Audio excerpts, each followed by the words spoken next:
Welcome to this short virtual tour of the history of Morpeth's most iconic building, the Clock Tower. Every year for the gathering, the Morpeth Clock Tower bell ringers have welcomed visitors to the tower to learn of its history, to chime the bells, and to climb up to look at the clock mechanism and to see the bells. This short film hopefully gives you a flavour and will encourage you to visit us in person as soon as restrictions are lifted.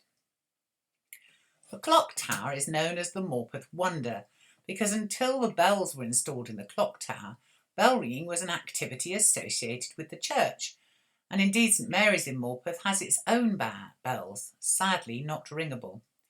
But the bells in the clock tower were a later addition, more of which later. I wonder which is the most famous clock tower in the country, if not the world? Yes, that's right, the clock tower at the Palace of Westminster, situated in the Elizabeth Tower. The bell that strikes the hour is known as Big Ben, but it's not as old as Morpeth's. Freestanding purpose-built clock towers of some age are rare in Britain, the oldest being in St Albans in Hertfordshire, which was probably built about 1413. Morpeth's clock tower was built around 1604. Although the earliest documented reference to the tower is to the litter left by Thomas Milburn, who was treated with a fine. Nothing new there then.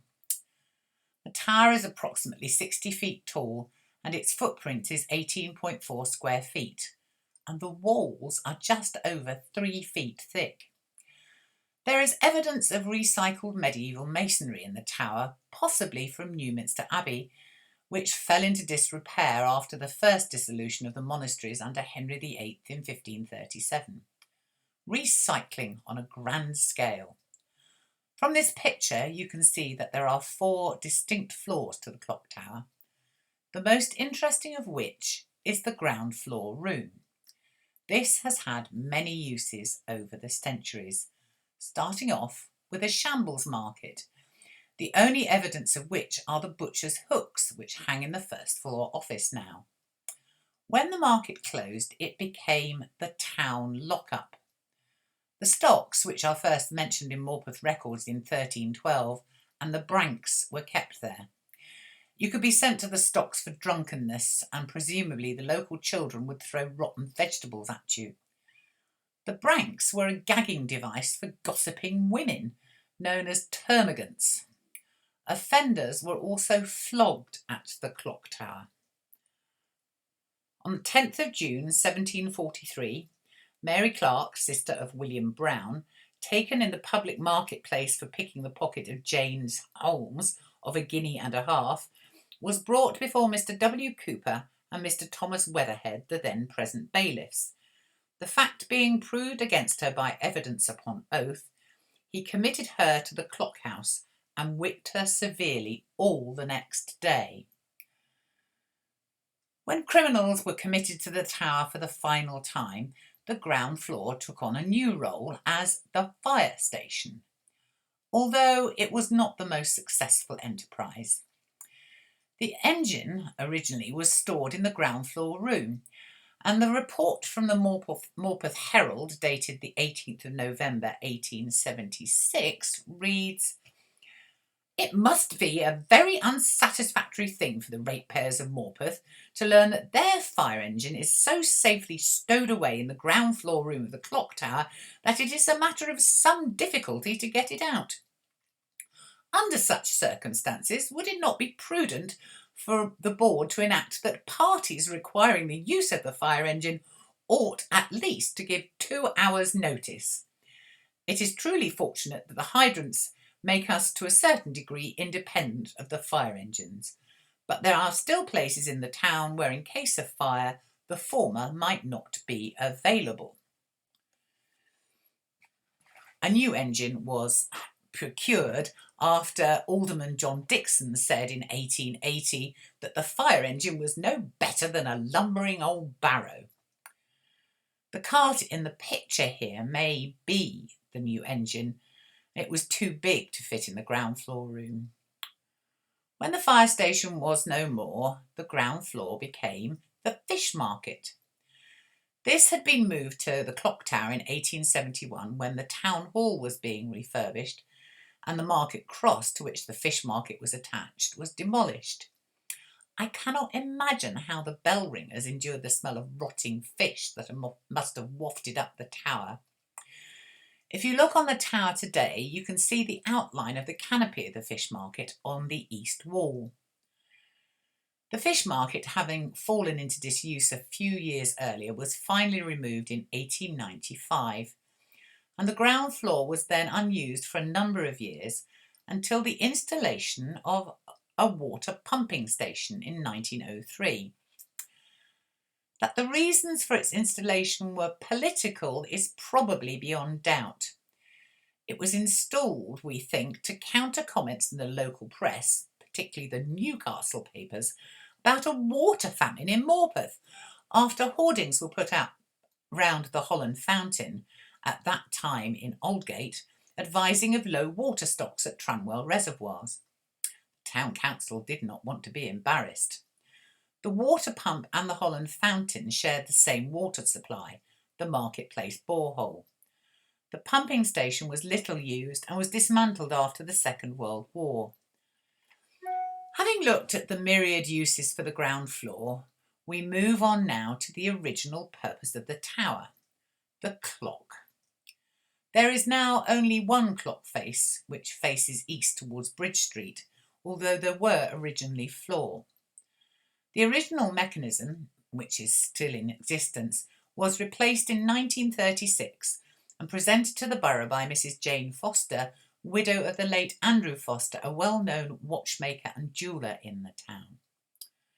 You can see some of the workings of the clock mechanism in this short video.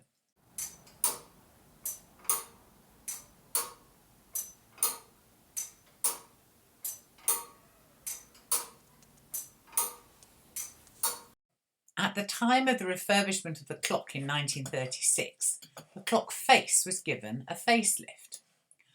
Originally, the clock had only one hand, the hour hand. The minute hand was added in 1881.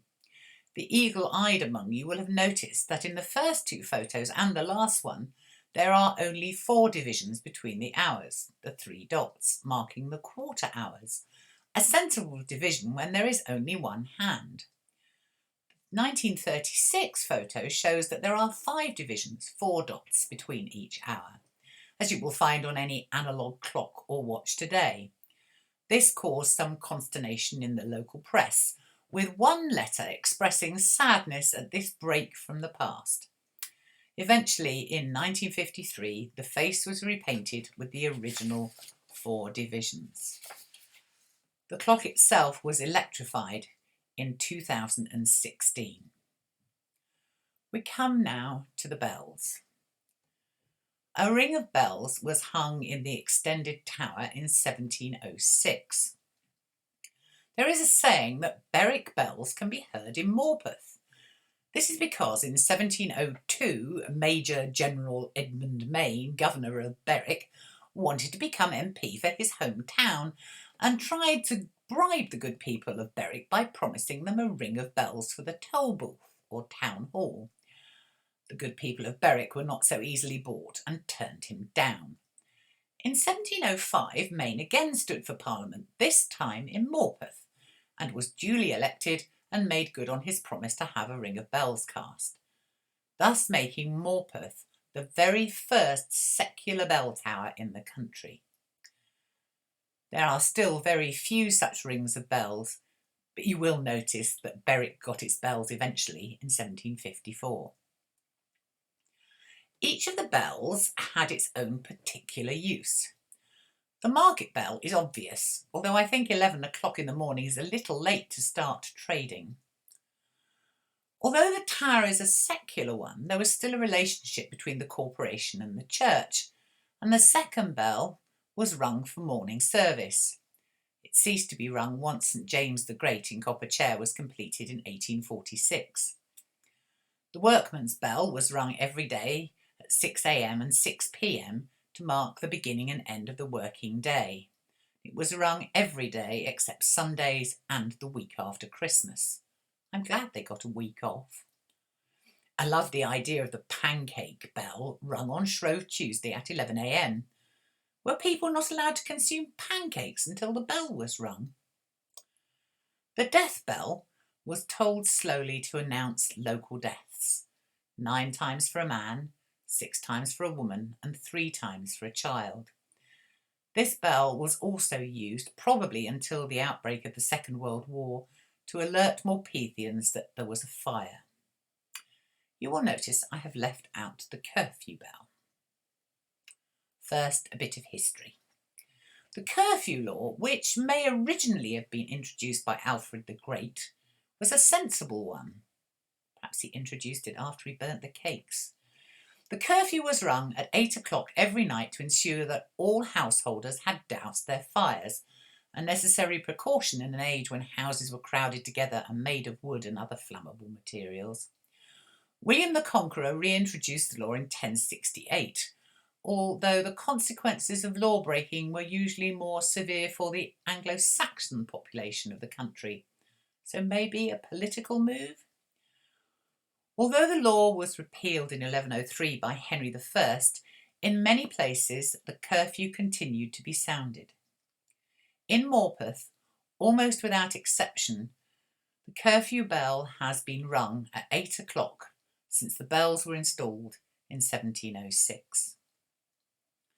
The ring of 6 was augmented to form an octave in 1833, the money being donated by Anthony Charlton, a local solicitor who was mayor from 1835 to 1836, following what appeared to have been a failed attempt to raise the money by public subscription.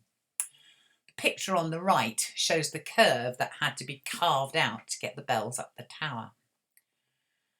The bells underwent 2 major restorations. In 1886, in time to celebrate Queen Victoria's Golden Jubilee the following year, and in 1950 to 51 to celebrate the Festival of Britain.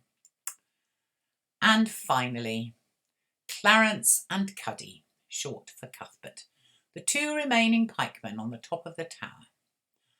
Legend has it that Clarence, during the Morpeth gathering, jumps down from the tower and becomes, for the weekend, the Morpeth Gadgie, who oversees all the festivities and parades and competitions. So look carefully on the weekend of any gathering, any year, and you might discover that one of the pikemen is missing. I hope you enjoyed this short tour of the tower. If you want to know anything more about bell ringers in Morpeth, please contact us through our Facebook page or our website.